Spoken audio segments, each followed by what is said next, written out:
Hello friends, स्वागत है आप सभी का सी बिबिकल आर्ट्स क्लास में।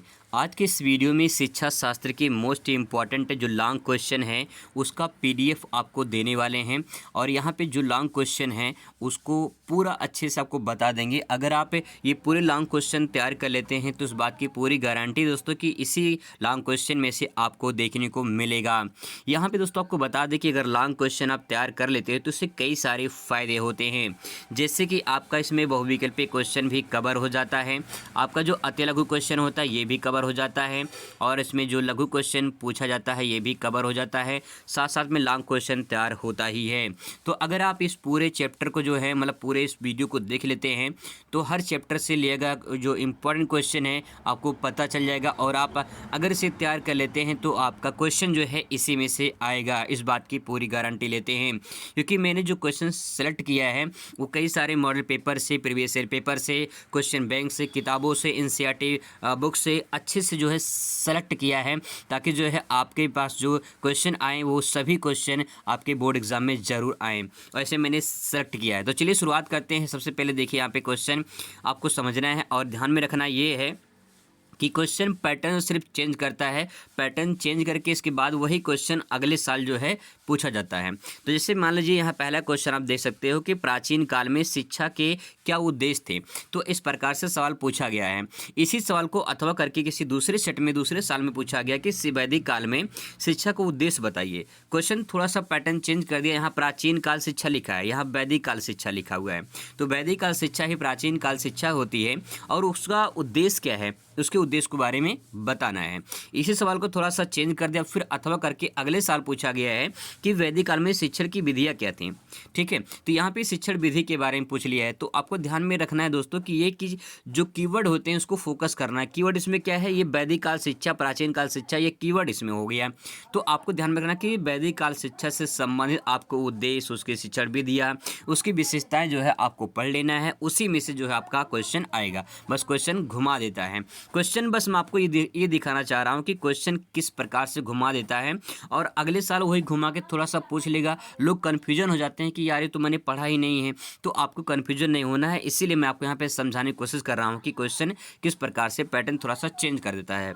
जैसे दूसरा नंबर क्वेश्चन आप ये दे सकते हो कि बौद्ध शिक्षा की प्रमुख विशेषताओं की विवेचना कीजिए, अथवा करके फिर पूछा गया है कि बौद्धकालीन शिक्षा की विशेषताओं की विवेचना कीजिए।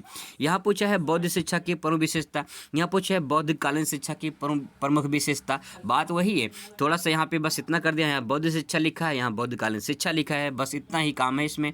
ठीक है, अगला है कि बौद्धकालीन शिक्षा से क्या आशय है, इस शिक्षा व्यवस्था की मुख्य विशेषताएं क्या है। सिंपल वर्ड में बस इतना ही कहना चाह रहा है कि बौद्धकालीन शिक्षा की विशेषताएं बताना है। जो यहाँ पूछा गया है वही क्वेश्चन यहाँ पे थोड़ा सा घुमा दिया है।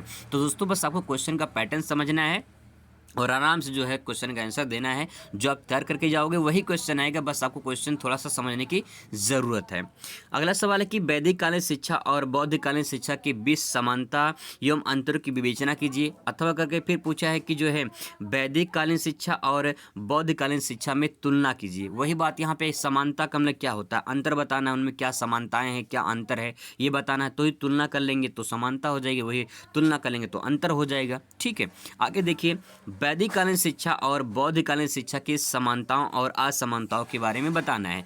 तो आपको क्या करना है, वैदिक कालीन शिक्षा पर पढ़ लीजिए और बौद्धकालीन शिक्षा पढ़ लीजिए। ठीक है, इन सारे क्वेश्चनों का आंसर मैं आपको अच्छे तरीके से लिख के जब लेकर आऊँगा तो बहुत अच्छे तरीके से आपको समझाऊंगा और इस बात की पूरी विश्वास करिए, गारंटी लेता हूँ कि आपको मैं याद भी करवा दूंगा। एक ही वीडियो में आपको एक ही बार में आपको याद भी हो जाएगा। फिलहाल अभी क्वेश्चन आप देख लीजिए, इसका बाद में जो है आंसर लेकर आएंगे ताकि जो है आपको अच्छे से तैयारी करवा देंगे। ठीक है, मतलब तैयार भी हो जाएगा आपका। तो यहाँ पे बौद्धकालीन शिक्षा पढ़ लीजिए एक बार और एक बार जो है मतलब एक बार वैदिक कालीन पढ़ लीजिए, एक बार बौद्धकालीन शिक्षा पढ़ लीजिए। दोनों पढ़ने के बाद जो है दो क्वेश्चन आपका, एक क्वेश्चन ये, एक क्वेश्चन, दो क्वेश्चन यहाँ तैयार हो जाएगा।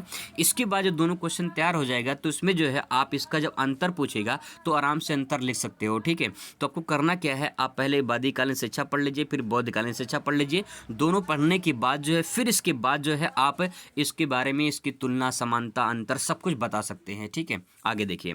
अगला है कि प्राचीन और मध्यकालीन शिक्षा विशेषताओं की तुलना कीजिए। अब यहाँ पे फिर सवाल पूछा गया है कि आपको ध्यान में रखना है कि सवाल यहाँ पे बहुत मोस्ट इंपॉर्टेंट है। टॉप 20 क्वेश्चन मैं आपको बताने वाला हूँ। चौथा नंबर क्वेश्चन आपके सामने बता रहा हूँ, 20 क्वेश्चन आपको बताने वाला हूँ और इसी 20 क्वेश्चन में से आपके एग्जाम में देखने को मिलेगा जो लॉन्ग क्वेश्चन है। यहाँ पे देखिए सवाल पूछा है कि प्राचीन और मध्यकालीन शिक्षा विशेषताओं की तुलना निम्नलिखित आधारों पर कीजिए।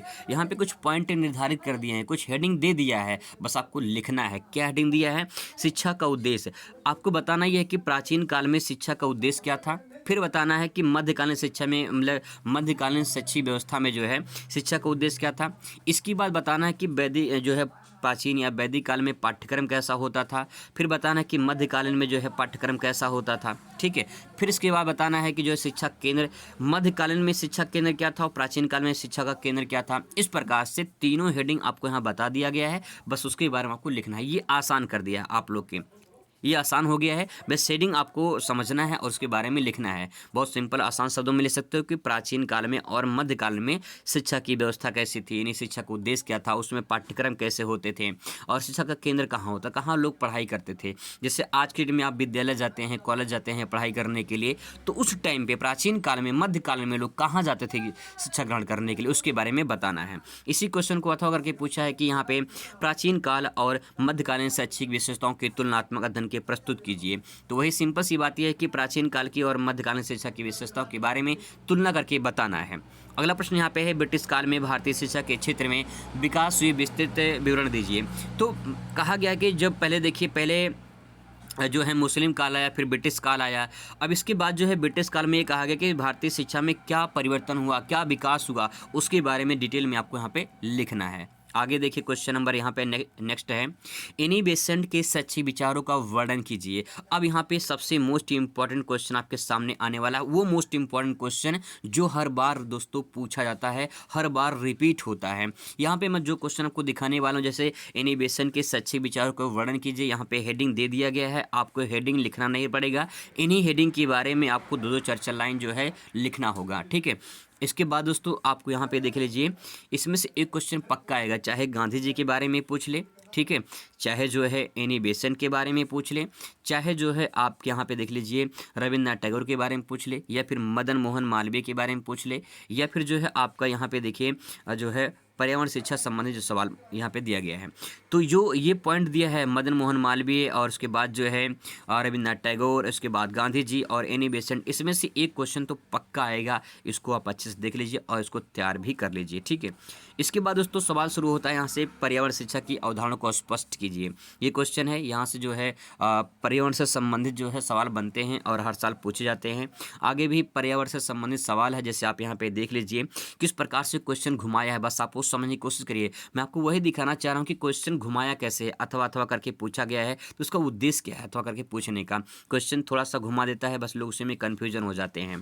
भारत में पर्यावरण प्रदूषण के कारकों की सूची बनाइए तथा उनके रोकने के विभिन्न उपाय बताइए। इसके बाद अथवा करके इसी सवाल को पूछा है कि प्रदूषण की समस्या को स्पष्ट करते हुए निराकार का उपाय बताइए। तो यहाँ पे आपको बताना है कि पर्यावरण प्रदूषण क्या है और उसके जो है रोकने के उपाय क्या है, क्यों प्रदूषण हो रहा है उसके बारे में बताना है। अगला यहाँ पे दिया है अथवा करके पर्यावरण प्रदूषण से क्या समझते हैं, पर्यावरण प्रदूषण के प्रकारों के मुख्य कारणों की उल्लेख कीजिए। इसके बाद अथवा करके फिर पूछा है कि प्रदूषण रोकने के विभिन्न उपायों की विवेचना कीजिए। फिर अथवा करके पूछा है कि पर्यावरण प्रदूषण से आप क्या समझते हैं, इसके विभिन्न प्रकारों के पर्यावरण प्रदूषण के प्रकाश डालिए। तो इस प्रकार से सवाल यहाँ पे पूछा गया है, अलग अलग प्रकार से जो है क्वेश्चन घुमा के पूछता है। तो बस आपको इतना समझना है कि क्या पूछा जा रहा है।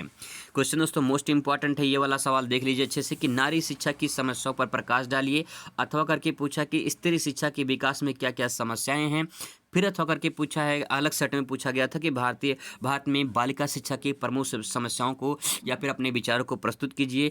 फिर अथवा करके पूछा है, देख लीजिए कि भारत में स्त्री बालिका शिक्षा की मुख्य समस्याएं क्या हैं। फिर अथवा करके पूछा है, देख लीजिए कि भारत में बालिका शिक्षा की प्रमुख समस्याओं का वर्णन कीजिए।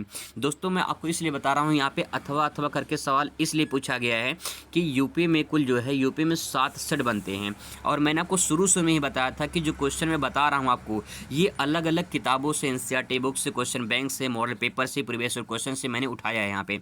तो मैंने जब मैं सर्च कर रहा था, जब मैं मैं इस पर देखा कि किस प्रकार से क्वेश्चन बनते हैं, तो मैंने देखा क्वेश्चन, देखिए वही क्वेश्चन है, नारी शिक्षा की समस्या, स्त्री शिक्षा की समस्या, बालिका शिक्षा की समस्या, स्त्री बालिका समस्या, फिर बालिका की समस्याएं, मतलब क्वेश्चन वही है, बस थोड़ा सा पैटर्न घुमाया है। जैसे यहाँ पे देखिए पूछा कि भारत में स्त्री बालिका शिक्षा की मुख्य समस्याएं क्या है। यहाँ पे लिखा है भारत में बालिका शिक्षा की प्रमुख समस्याओं विचार प्रस्तुत कीजिए।